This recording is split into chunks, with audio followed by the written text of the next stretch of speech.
Andrew here with the Electric Vehicle Association of Alberta, and I have Simon with Trucked Up EVs. So tell me a little bit about yourself. Introduce yourself to our audience. Okay, well, basically I started up my YouTube channel in November of 2023, so it's a brand new channel, very young, but there's been great support. I wanted to start something up. I believe very strongly in the electrification of trucks, and we hadn't been there for so long. I had my Tesla Cybertruck order in, I had a Rivian R1T order in, I had a Silverado order in, I had a Lightning order in, and none of them were coming to market. And it was really where I wanted things to go, and I've always been this geek I wanted to have the DeLorean from Back to the Future. That was my thing. So when I finally got my hands on one, my background has been in creative arts, and I thought, what's the one place where I can celebrate being a geek, celebrate the electrification of trucks, which I'm so excited about, and also be able to create? And well, the answer was YouTube. So I started up the YouTube channel, and it's been growing quite fast. I'm really happy with how things are going. So when did you get your first electric vehicle, and was it a truck? What was it? Yeah, so my intention, as I said, was to get one, and I couldn't, and I went through this whole process. But finally, I got my hands on my very first truck, and it was a Lightning. And it wasn't what I wanted. It was a standard range. It was an XLT. I thought, oh, this could be a real problem, because I was also getting it not just for the YouTube channel. That was actually not the intention. It was for my job. I had a landscaping and garden company, and I was using it from day one for work. 24 hours after I got the XLT, the bed was all scratched out and the plastic was all chipped off, because I was utilizing it for going and doing people's gardens, landscaping and so on in British Columbia and the Kootenays. So that thing worked from day one. It towed a trailer, and I was really worried about range. I just listened to everyone else. I never had to worry about that range from the first day I got it in October of 2023. And then it's a different EV you're driving now, correct? Yeah, I'm driving the Flash. So basically what happened was I put 38,000 kilometers on that XLT in 10 months. It was a lot of driving. It was working, and then it was also doing the channel. But as the channel grew, I really wanted to do something special. There were so many fears. There were so many worries about what you can and can't do with one of these. Oh, you can't drive across northern BC. Oh, you can't go remote. Oh, you can't tow. You can't haul. You can't take your family on a camping vacay. You can't do these things. And I thought, well, can you or can't you? So Trucked Up EVs has become all about what we can and can't do with an electric truck and those changes that are happening. And then when the Flash came out, it gave me a great opportunity to get an extended range, to get a heat pump, to get some of the new technology that's going into these things, and really for my viewers to show them how it's changing. And I'm not this F-150 Lightning fanboy. Literally, I got this truck because that's what made sense and that's what I could get my hands on. The next one might be the Silverado EV, or what replaces some of these vehicles, because a lot's coming to market. It's interesting you mentioned a bunch of the challenges that you're hearing, because they're the same challenges we hear here in Alberta, by and large, right? Can it tow? Can I do things with my truck? So it's always nice for us to see that we're not isolated. Other places are facing the same kind of questions. Yeah. So what prompted you? You're on a road trip right now. Yeah. Trying to, I presume, bring awareness and learn about trucking, electric trucking across Canada. Yeah. What prompted that? There was a lot of comments coming in that, oh yeah, well, you live in BC, you're in snowflake land, all these kind of comments that you're in this enclave, where like kind of the California of Canada. Well, the first thing of showing that was wrong was going to northern BC, where it's all logging and mining, and it's it's oil and gas, very much so up there, and every truck up there is working. So one of the first thing was to kind of to debunk that. But then I realized, well, this is all across the country, and people are scared to do anything with their trucks. So the only way is to have somebody do it first. So there's been no one that I've been able to find on YouTube. There's been no one I've been able to find on any social media platform that's saying, I'm going to go right across the country. I'm going to go to every single bloody province and show people that you can do this. And I have plans next year to do these things with a boat, with a trailer, and show people these things as well. There's some major challenges to driving an EV truck, but they're disappearing. And it's not the truck.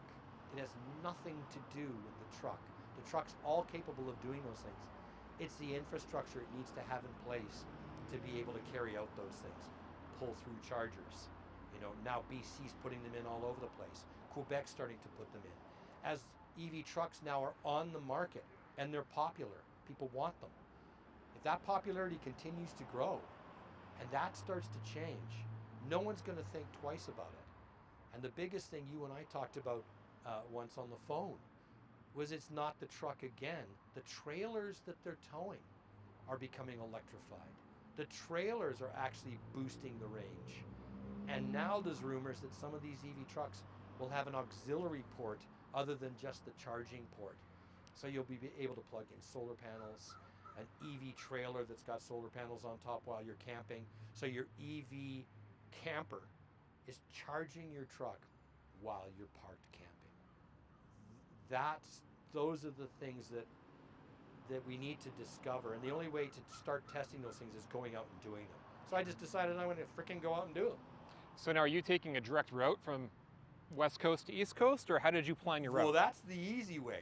So what I did is I tried to make the most, because that's exactly, oh, well, you just drove the Trans-Canada Highway. Yeah. And now you got your Tesla adapter, you just use Tesla superchargers. So I deliberately have tried to plan the worst possible routes for each province.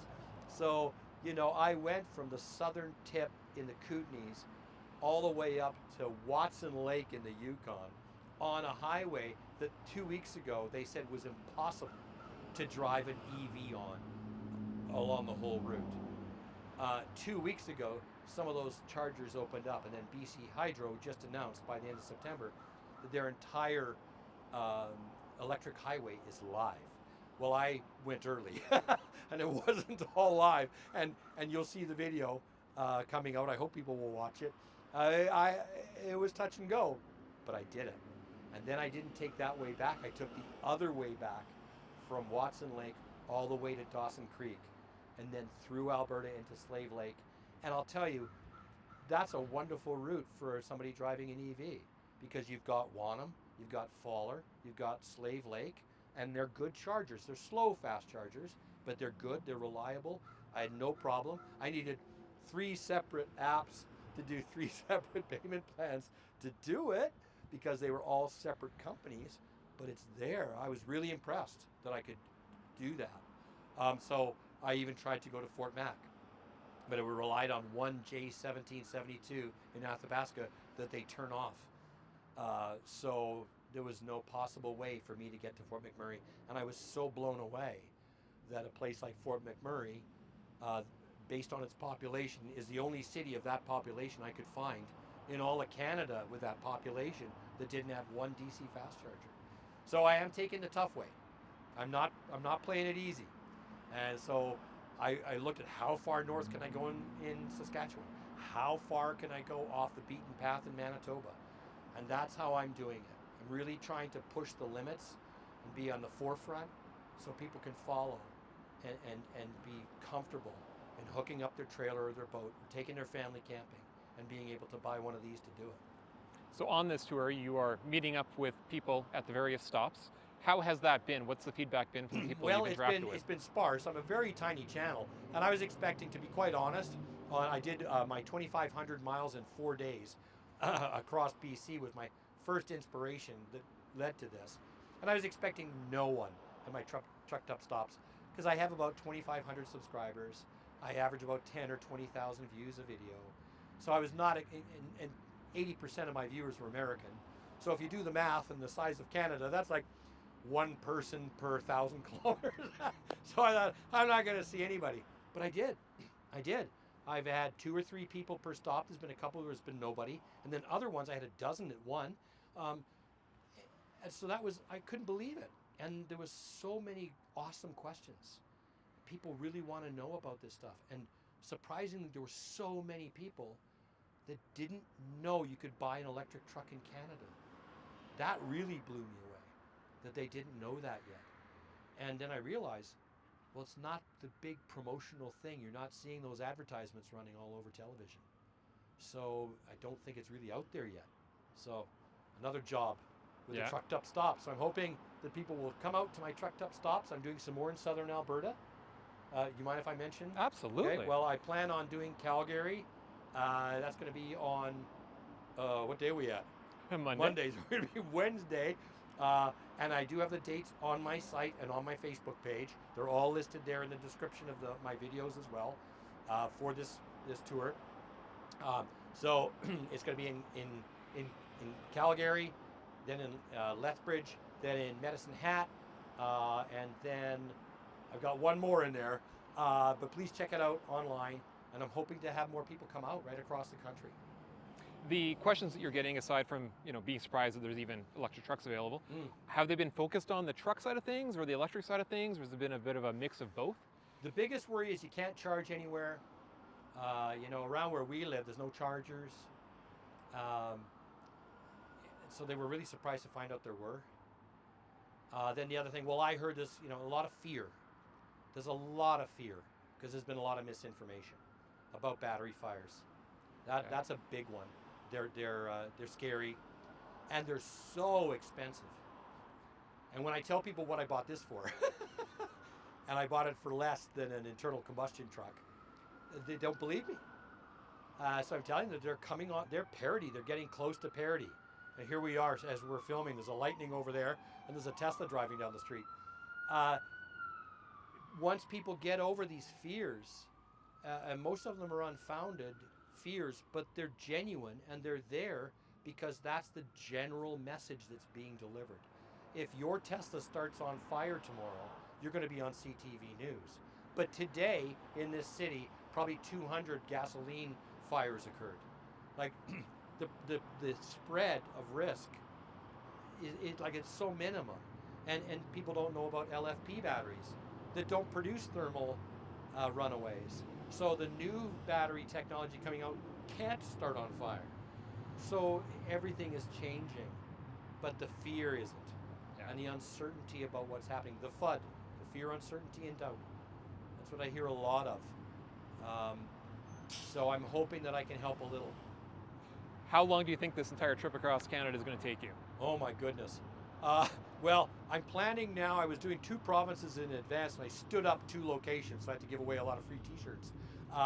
So I'm not doing that anymore. I'm doing 1 province ahead planning because there's so many unknown factors.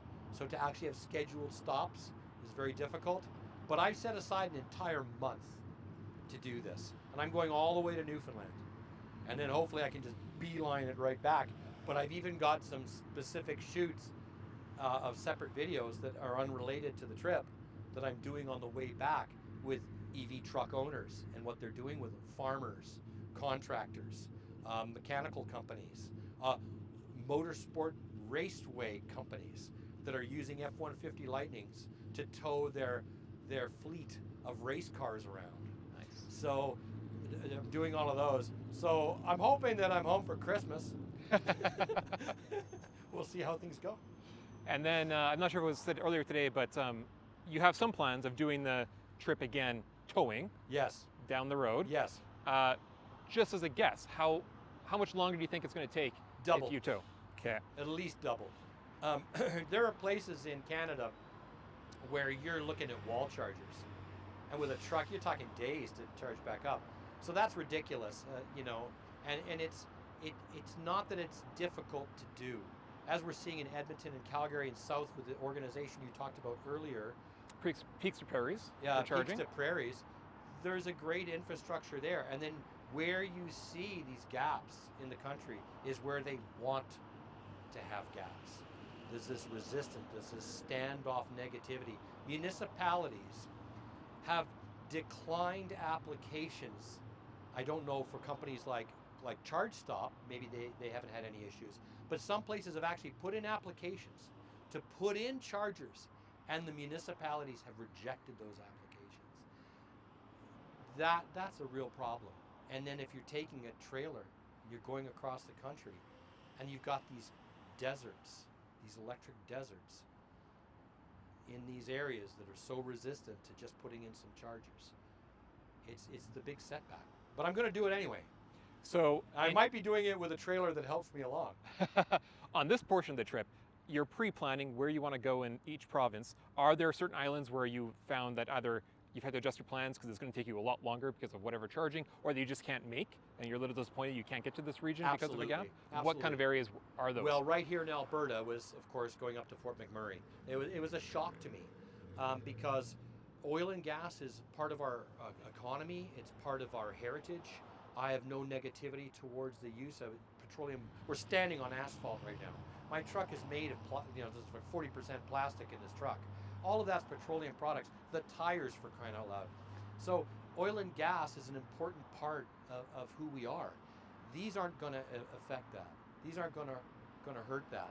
But there's a resistance, and I was so shocked at that resistance because as soon as I got to Slave Lake, there was all this progressive welcoming. The town of Slave Lake put in their unit. I was so impressed, and it's a 100 kilowatt unit. It's like, wow. And then after that, nothing. And to want to go to a place and I had people in Fort McMurray who wanted to learn about EV trucks. I couldn't talk to them because I couldn't get there. I wanted to go down the eastern side of this beautiful province. I love Red Deer Canyon. I love Horseshoe Canyon, Drumheller, Badlands. I don't think people realize how much tourism potential there is because when you're in an EV, it's kind of an adventure. It's like when people used to do Route 66 across the states and they had jerry cans strapped all over their vehicle because there was no gas stations. It's an adventure. It's something people want to do. And then they want to post and talk about it and share it. The opportunities that are missed by that not being there is really a sad thing. So I can't go to that area. But then there's this wonderful progressive stretch of welcoming EVs in Alberta. So that's where I had to go. I had no choice, that's where I had to go. In Saskatchewan and Manitoba, I cannot go to 3/4 of those provinces. I cannot go there. That's really sad because there's so much lost opportunity there. And think of the jobs, the infrastructure builds. I mean, you're still going to have oil and gas. You're still going to have all those things. You're just missing out on all that extra for your economy.